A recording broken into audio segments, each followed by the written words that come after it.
Bonne sieste, à tout à l'heure. C'est une anesthésie générale et la patiente ne verra pas le laryngoscope guider sa sonde d'intubation. Elle ne sait pas non plus que la lame de cet outil à usage unique, habituellement jeté à la poubelle, va connaître une nouvelle destinée. C'est en inox, donc c'est un matériel recyclable. Et on a mis en place une filière pour le recyclage de ce matériau-là. Ce n'est pas la seule évolution en cours dans les blocs opératoires de la clinique. Le docteur Sébastien Ponsonnard, anesthésiste, a modifié son usage des gaz halogénés. Ils permettent de maintenir les patients endormis et ils sont extrêmement polluants. Le médecin privilégie les moins pires et il utilise de nouveaux équipements. C'est l'ordinateur qui calcule le temps d'administration, qui calcule le débit de gaz frais qu'il va y avoir, et ça nous permet d'avoir une consommation de gaz halogéné qui est vraiment effondrée, ce qui fait qu'à la fin de l'anesthésie du patient, on aurait consommé moins d'halogéné et surtout on en aurait rejeté beaucoup moins dans l'atmosphère. Il reste une grande marge de progression, notamment autour de ces poubelles jaunes réservées aux déchets à risques infectieux. Il faut les transporter dans des centres éloignés pour les brûler à haute température. C'est polluant et pourtant le tri laisse à désirer.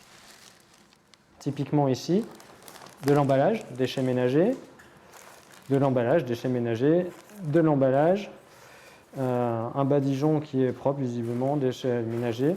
Ça, c'est encore pire parce que ça, c'est de l'aluminium, c'est recyclable. La Société savante des anesthésistes vient de publier des recommandations pour réduire leur impact sur l'environnement. Pour Sébastien Ponsonnard, c'est aussi l'affaire de tous, par exemple en évitant de tomber malade avec une bonne hygiène de vie, car l'enjeu global est majeur.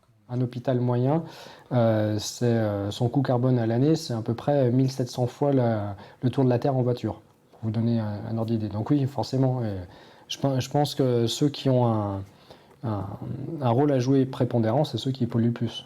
Là, pour le coup, la santé, ça pollue énormément.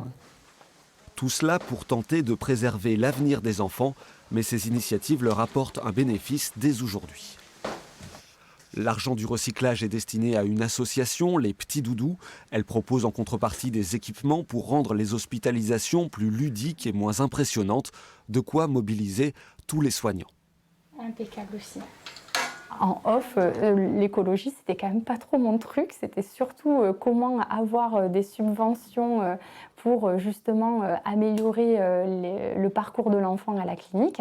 Et en fait, par ce biais-là et en me renseignant sur cette association, je me suis dit, mais bien sûr, il faut faire de l'écologie, ça va de soi. Désormais, les jeunes patients vont même se faire opérer en voiture électrique.